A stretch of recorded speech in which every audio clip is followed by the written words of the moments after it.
படத்தில் வந்து நாங்கள் ஒரு பேய் படம் அப்படின்ற ஒரு ஃபோக்கஸ்லேயே படத்தை நாங்கள் எழுதலை. ஸ்கிரிப்டிங் உட்காரும் போது டைலாக்ஸ்லாம் உட்காந்து நாங்கள் எழுதும் போதே வந்து இது ஒரு பேய் படம், பேயை வச்சுலாம் தான் பண்ண போகிறோம் அப்படின்ற மாதிரி ஒரு பாயிண்ட்டுக்கு நாங்கள் கதையை எழுதலை.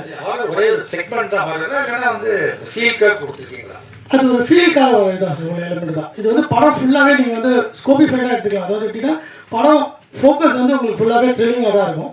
நீங்கள் பார்க்கும்போது படத்தோட ஸ்டார்டிங்லேருந்து எண்டு போர்ஷன் வரைக்குமே த்ரில்லிங்காக தான் இருக்கும். பட் அதுக்குள்ளே என்ன எலிமெண்ட் இருக்குன்றதை நீங்கள் படத்தில் பார்த்தீங்கன்னா தான் உங்களுக்கு குடும்ப கதை அப்படின்னு சொல்லிட்டு சொன்னீங்க. பட் பேய் கதை டைட்டில் வச்சுருக்கோம். குடும்ப கதை எவ்வளோ டைட்டில் வச்சுருந்தீங்களா? பேய் கதை ரெண்டாவது டைட்டில் எப்படி சார்? இல்லை சார், இப்போ நீங்கள் ஒரு பேய்ன்ற ஒரு ஜானரில் ஒரு படம் பண்ணும்போது இந்த டைட்டில் கரெக்டான கதை தான். இது வந்து ஃபேமிலிக்காகன்றதுக்காக உள்ள பேய் கதைன்னு வைக்கல, அந்த மாதிரி ஒரு பாயிண்டில் எதுவுமே வைக்கல. அது அப்படி யோசிக்கல. இந்த பேய் ஜான்டர் தான். இது வந்து பேய் ஜான்டர் இருக்குது இந்த படத்தில். அப்படி ஒரு ஜான்டர் இருக்கும்போது நான் இந்த டைட்டில் எனக்கு அது ஆப்டாக இருக்கும் அப்படின்றத முதல்ல எனக்கு தோணுச்சு. இந்த கதையை குடும்பத்தோடு வந்து பார்க்கலான்றதுனால அது குடும்பம்.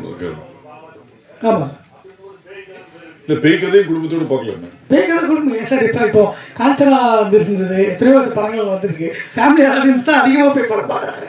கரெக்டுங்களா? முனி இதெல்லாம் அந்த சீசன் அது ஃபுல்லாகவே இப்போ டிடி ரிட்டர்ன்ஸ் வந்தது, அதுவும் போய் ஃபேமிலியாக தான் உட்காந்து படம் பார்க்குறாங்க இல்லையா? பேய் படங்கள் எல்லாரும் பார்க்குற ஒரு செக்மெண்ட்டாக அது நம்ம எப்படி காட்டுன்றது. நான் இப்போ வந்து ஹாரிஃபைடாக அதை காமிச்சேன்னா அது எனக்கு கண்டிப்பாக சென்சாரில் வரும்போது அது தெரியும் இல்லையா? அவ்வளோ ஹாரிஃபைக்காக இருந்ததுன்னா படம் அது வேறு கேட்டகரியில் போயிடும்.